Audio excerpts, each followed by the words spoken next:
I'm gonna give you a review over the Power Horse, the M42411J.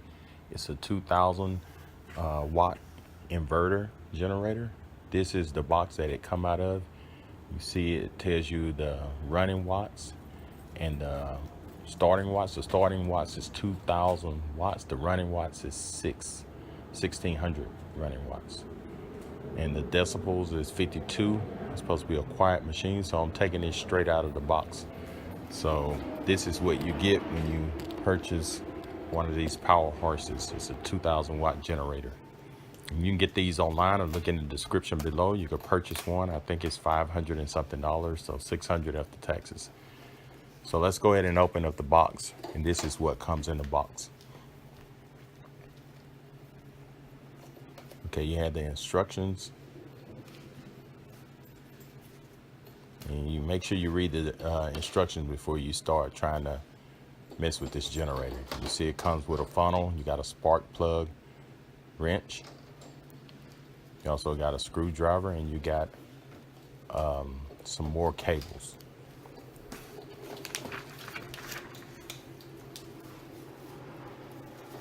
And those cables are if you want to connect parallel cables.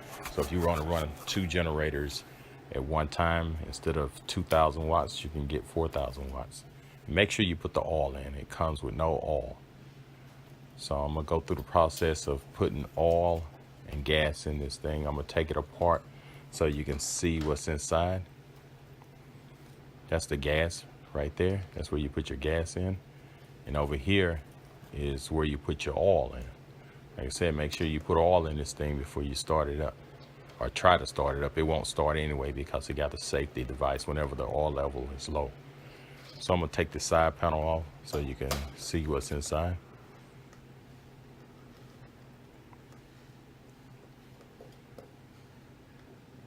Just got to lift up on it a little bit and pull. It'll come right off. Let's zoom in on this and bring my camera closer so you can see. In case you have to work on this thing, you need to change the spark plugs and other things. So I'm gonna go ahead and fill this thing up with oil and gas.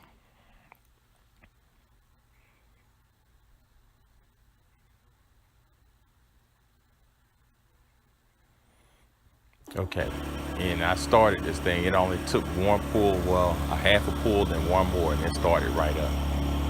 Like I said, and when you get ready to start this thing, that's the economy. I call it the economy mode. They call it the ESC mode or whatever. But we're gonna go ahead and plug it in. And this is my food truck over here, so I got everything off. So I'm gonna go turn on my refrigerator, my freezer, and my salad bar. And I'm gonna see what's gonna happen.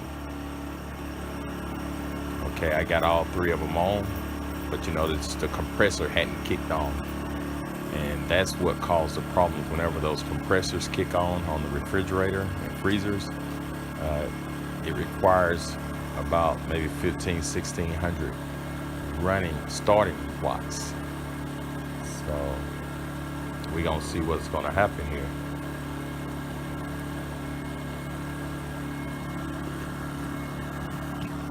You notice it's fairly quiet. When I crank this thing up, especially when you push it and put it in the economy mode, it only kicks on whenever it needs the power. So I'm gonna walk in here and show you, let you know what I got running. This is my freezer right here.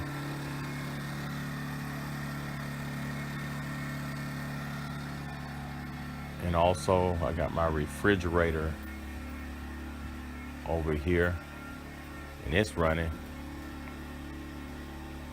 But I noticed the compressor hadn't kicked on yet. But once that compressor kick on, I'm pretty sure it's gonna do an overload.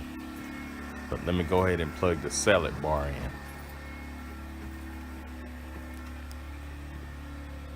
Notice I got GFCs. Now they require GFCs throughout the whole trucks.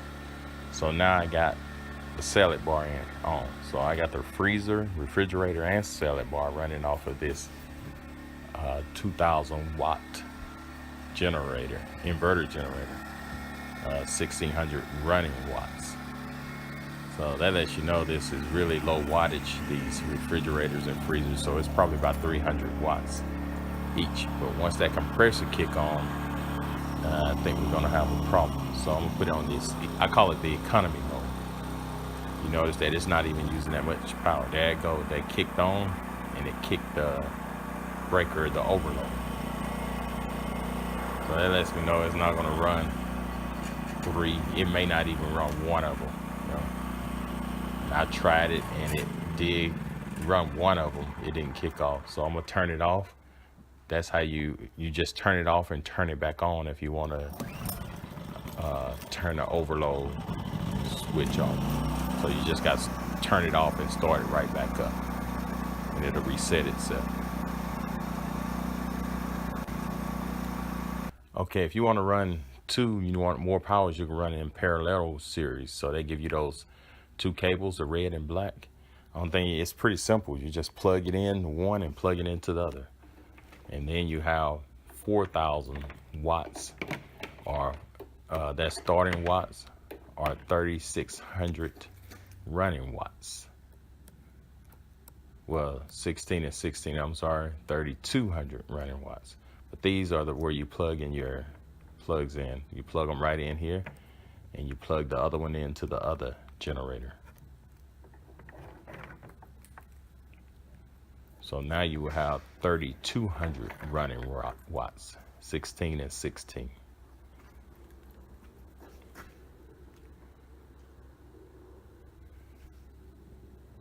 And that's all to it. This power horse generator, I think it's pretty good for what I would want to use it for.